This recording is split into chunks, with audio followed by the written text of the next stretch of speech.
Auquel cas, techniquement, on sait réaliser, on sait quand Mamoy n'est pas là, qu'automatiquement, on passe à l'énergie solaire. Ce qui est une très bonne chose. Ça suppose derrière qu'on a protégé toute la chaîne alimentaire, les frigos qui s'arrêtent, etc. Et on sait combien c'est important aujourd'hui qu'on s'intéresse à ce genre de choses. Donc ça, c'est techniquement réalisable et il n'y a aucun problème, et c'est pas difficile.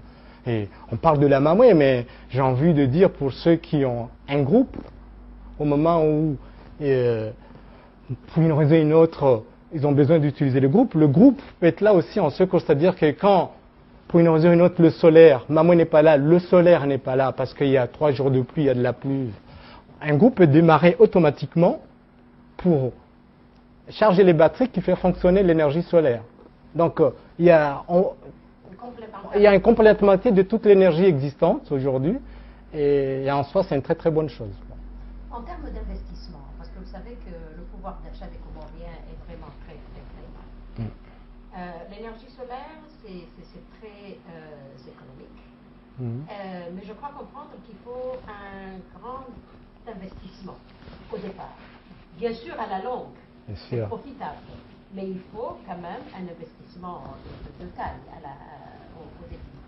Est-ce que vous avez une façon ou quelques conseils à donner de comment on peut avoir cet investissement? Est-ce que vous avez pensé à ça, par exemple? Oui, on a conscience. Il est vrai qu'on a conscience. C'est une énergie qui coûte cher à la base parce que c'est une technologie qui coûte cher. C'est pas nous qui vendons cette énergie chère, mais c'est la technologie elle-même qui coûte cher à la base. Donc, pour pouvoir l'utiliser, il faut l'acquérir. Ça, on est d'accord là-dessus. On a conscience aussi du pouvoir d'achat du Comorien, de façon générale. Mais en même temps, il est vrai que notre société, on n'est pas en mesure de, octroyer des prêts aux Comoriens qui souhaitent acquérir cette technologie. Nous, ce qu'on essaie de faire, c'est de discuter avec les banques, mais ça peut être aussi le gouvernement demain, pour voir comment permettre aux banques, par exemple, d'ouvrir une ligne de crédit permettant à tout Comorien qui veut acquérir l'énergie solaire d'aller les voir à l'appui d'un devis, d'une étude, pour essayer de voir comment il est possible d'avoir un emprunt pour financer son installation solaire. Quel est le rôle de Netis derrière? C'est de dire à la banque, par exemple, que après vérification de la solvabilité des clients, ça c'est la banque, ça regarde que la banque, on n'a pas rentré dedans, mais dès qu'il y a une avancée dans cette direction, nous on dit, Netis dit aux banques, nous on est là pour dire que quand vous installez le solaire chez les Comoriens, tant que le Comorien n'a pas fini de payer son installation, le matériel, tout ce qu'on a installé est à la banque, c'est à vous. Demain, ça peut arriver, j'espère le moins possible, mais ça peut arriver, ça il faut pas. S'il y a une défaillance au niveau du paiement, les banques savent que on est en mesure, tant que le matériel leur appartient, de reprendre le matériel, de racheter le matériel ou de l'installer ailleurs. Donc, nous on pense sincèrement qu'il y a une protection au niveau des banques. Je pense que le risque est, est réduit pour les banques. Avec quelle banque vous avez déjà entamé des discussions? Moi, j'ai déjà entamé des discussions avec la BFC. Les discussions se passent très bien et au jour d'aujourd'hui, la BFC nous a donné son accord pour permettre aux Comoriens qui souhaitent d'amener le devis qui ont eu de la part de Netis, d'amener à la banque pour faire une demande de prêt de financement. On est en discussion, on en a déjà parlé un peu avec la BDC. Les discussions on va continuer les discussions, mais pour le moment rien n'est défini. On est en train de discuter avec Exim Bank, l'idée est lancée. On va continuer, je pense que dans les semaines qui viennent, on va rencontrer tous ces acteurs financiers pour voir comment on peut aider le Comorien. Et quand je dis aider le Comorien, mais c'est aussi aider le pays, parce que quand on sortira le pays des problèmes énergétiques, ça suppose que c'est une avancée assez importante. Donc, sur le plan de la production économique. C'est sur le plan de la production économique. Donc ça, c'est. Mais par ailleurs, j'oublie pas le gouvernement. Le gouvernement, son rôle aussi, c'est d'essayer de donner son impulsion dans ce sens, à l'adoption et à l'utilisation des énergies renouvelables de façon générale. Et d'ailleurs, je tiens à remercier le gouvernement et tous les acteurs qui sont associés à l'exonération totale de tout ce qui est matériel solaire.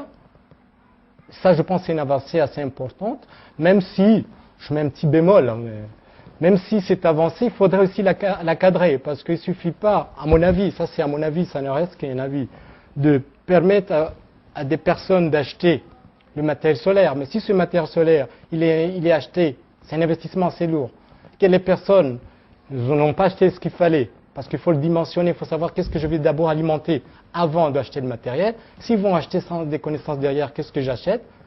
C'est un investissement lourd qui risque de leur coûter cher parce qu'on n'est pas sûr qu'on va pouvoir faire une installation correcte avec le matériel. Donc, moi, ce que je souhaiterais, c'est que cette exonération totale, qui est une très bonne chose, et je tiens à remercier encore une fois le gouvernement, c'est qu'elle soit bien cadrée, parce qu'au jour d'aujourd'hui, moi, je rencontre des tas de compatriotes qui ont acquéri l'énergie, le matériel en énergie solaire, mais qui se retrouvent coincés parce que si l'installation est faite, ça ne marche pas bien. Parfois, ça ne marche même pas du tout parce qu'elle est mal faite et on grille les appareils.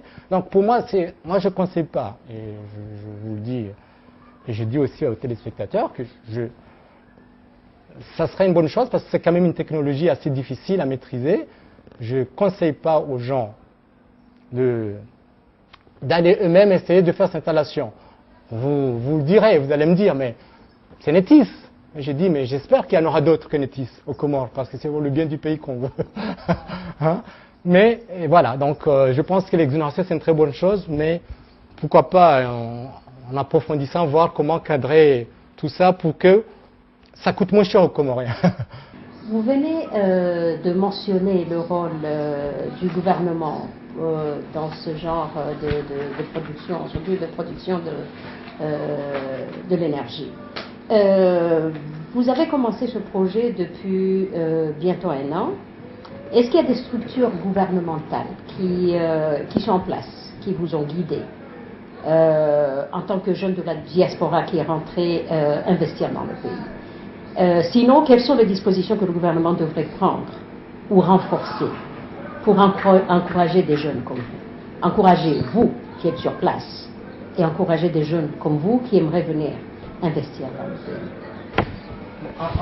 En toute sincérité, moi je peux vous dire que j'ai eu la chance parce que au moment où j'étais en train de construire le projet, jusqu'à sa finalisation, donc à la création de la société Netis, j'ai eu autour de moi pas mal de conseils sur les Comores, qu'est-ce qu'il faut faire, etc.